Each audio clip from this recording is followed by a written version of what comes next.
TransLogic, I'm Bradley Hausemeyer, and this is Kay Thompson. TransLogic 1 to Mission Control. Hey there, I'm Jonathan Buckley, the new host of TransLogic. TransLogic 1 to Mission Control. This is Bucko. Prepare to launch episode 200. This is Mission Control, Bucko. Episode 200 is cleared for launch. Welcome to TransLogic. I'm Jonathan Buckley. Well, we finally made it. 200 episodes. And, well, we wanted to go to space to mark this momentous occasion, but unfortunately, our budget wouldn't allow us a trip to the stars. But I think we may have found something almost as good.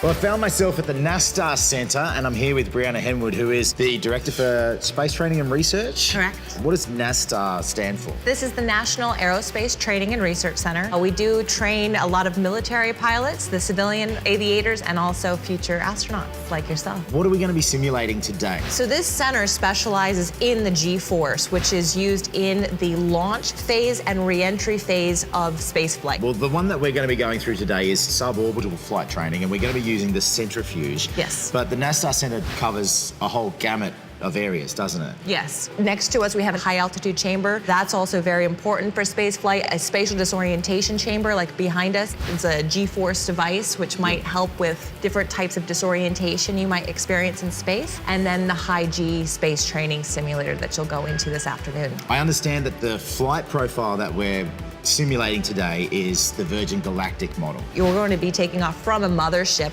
with a spaceship attached underneath. And once you reach an altitude, they're actually going to drop the spaceship. You will feel the drop, and then the rocket will ignite, and that's the launch portion. So I'm looking at about 3 Gs? Today you'll go to 3 Gs, correct. Okay, so just to give us some perspective, 1 G is my body weight as I'm standing on right Earth, now. correct. Okay, I'd be weighing 600 pounds once I'm at 3 Gs. Yes. Is there anywhere else that I would have experienced this, like a roller coaster, for instance, or an extremely fast car? So you are getting G-forces in a roller coaster, in a fast car, in an airplane, for example. Typically, they're very short durations, and here you're going to be sustaining those Gs, and so that's significant. So sustained Gs anything longer than half a second.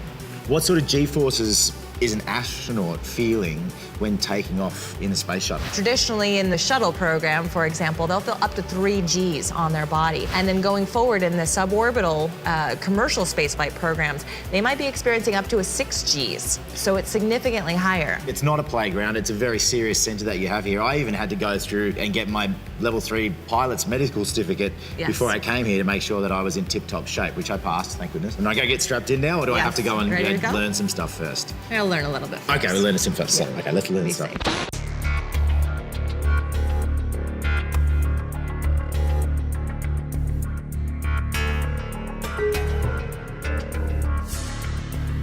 I notice you've got spinny red lights out there, which means that this is all very serious. Okay, all right, operator, please confirm VG 50% profile is loaded. Jonathan? Totally ready, Greg, thanks. Okay, operator, please commence flight. Okay, you're flying at 50,000 feet. So we're 50,000 feet. Here goes the release. Oh, and free from the mothership.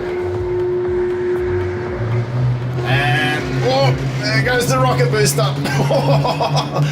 Okay, warm up between the cheeks, flex the butt, and breathe. Oh, that's a lot of pressure. Slow it down a little bit. Okay, yep. Okay, the GZ is off. Easy as Now that. you can relax, you don't have to tense up. Just focus on your breathing, maintain normal rate of breath. Try and lift my hands up and I'm like,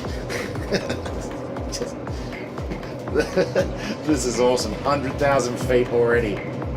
I find this remarkable that people are going to do this in real life.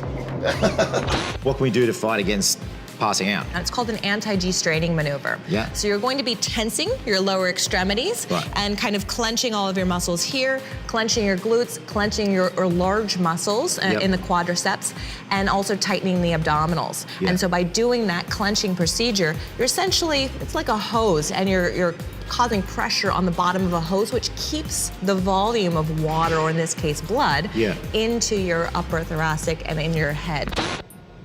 Just crossed the Von Karman line. You're officially in space. Wow, what's the Von Karman line? It's 100 kilometers. That's the internationally agreed upon boundary for outer space. Oh.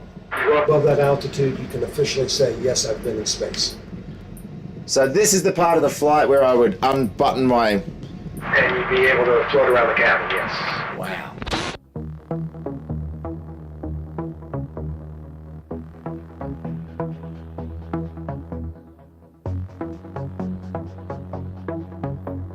I'm here with Therese Brewster, the president and CEO of Zero G. Now, we're going to do something today that I've been excited about, or simulate weightlessness. Correct, correct. We have a 727, and we fly it in a parabolic pattern, which is like a rolling hill, and you get to experience weightlessness. It rises and then dives. It's about up 45 degrees and about down 45 degrees. And we'll do that 15 times. It's a giant arc. Right. And what we do is we pretty much go as fast as we can, and then we get into a pull. And the pull's about a little less than 2 Gs on the way up. And when we run out of speed, I start to push over. And when I push, depending on how hard I push, is the amount of weightlessness that you feel. A good way to think of it is you'll be floating, just like somebody threw you like a football. Yeah. And we'll be moving the airplane around you. So we're going to do 3 kinds of parabolas. The first one is a Martian, and you'll feel a third of your body weight. Okay. And then we'll do 2 lunars. Yep. You'll feel a sixth of your body weight. And then we'll do 12 zeros, and you'll be completely weightless. Completely weightless.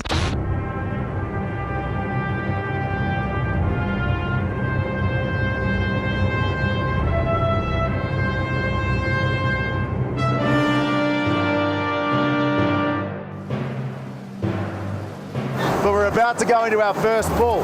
And if you're wondering why my name tag's upside down, here we go. Well, that's because I haven't got my certificate yet. Whoa, Martian. Whoa. Whoa, 1 bird. Wow, that's quite a strange sensation. Oh, wow. It's kind of, you got to get your head around it at first. Feet down, coming out, coming out, coming out. Oh, man. Oh, and there we go. You really feel it in the brain. And there we go again. Whoa. Okay, so now we're moonwalking. Your really gentle touches. You got to just touch the ground ever so slightly. There's some sweet. This has been called, in the past, the vomit comet. Sure. As soon as you mention it to somebody, oh, we're going to do the Zero G thing. Oh, the vomit comet. Yeah. Is that still relevant today? Because I know that that was something that perhaps NASA was called. Well, when they were training astronauts, they were really doing it to get them accustomed to being up in space for a long period of time. Yeah. So they were almost trying to get them sick. So where we do 15 parabolas, they could do 40 to 60. So our experience is a little bit different.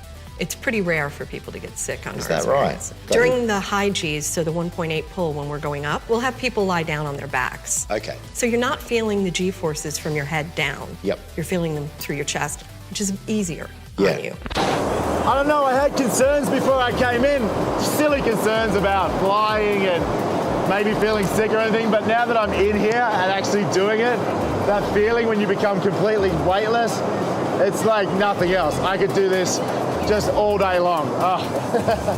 The instinct is to wind the windows down, but it does nothing for you.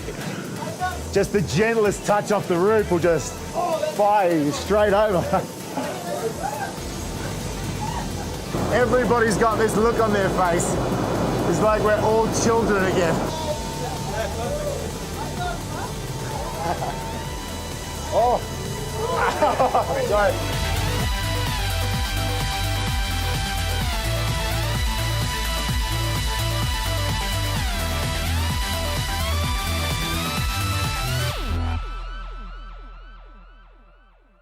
For our 200th episode, we wanted to do something special. Going to space is probably the pinnacle of that. By combining what you guys do here with the centrifuge at NASTAR with a zero-G flight experience, and like somehow getting close to that full experience? Yeah, you're doing what's necessary for the training to go at least on a suborbital flight, if not hopefully one day an orbital flight. And what you're going to experience today is the closest thing right now on Earth to being able to go up to the stars. Give you a short countdown just before re-entry. Here we go. 3, 2, 1, right. Oh. Yeah, that's definitely a lot more than we took off. Oh, God. I can't even. It feels like doing a push-up just to get my arms. Wow. Oh, and it's starting to ease off now. Oh, that was. Wow, that was a lot. So this way, any discomfort? No, that was fantastic. Any pain? No pain. Difficulties breathing? No difficulty breathing. Okay, how's the heart feel? Pretty good.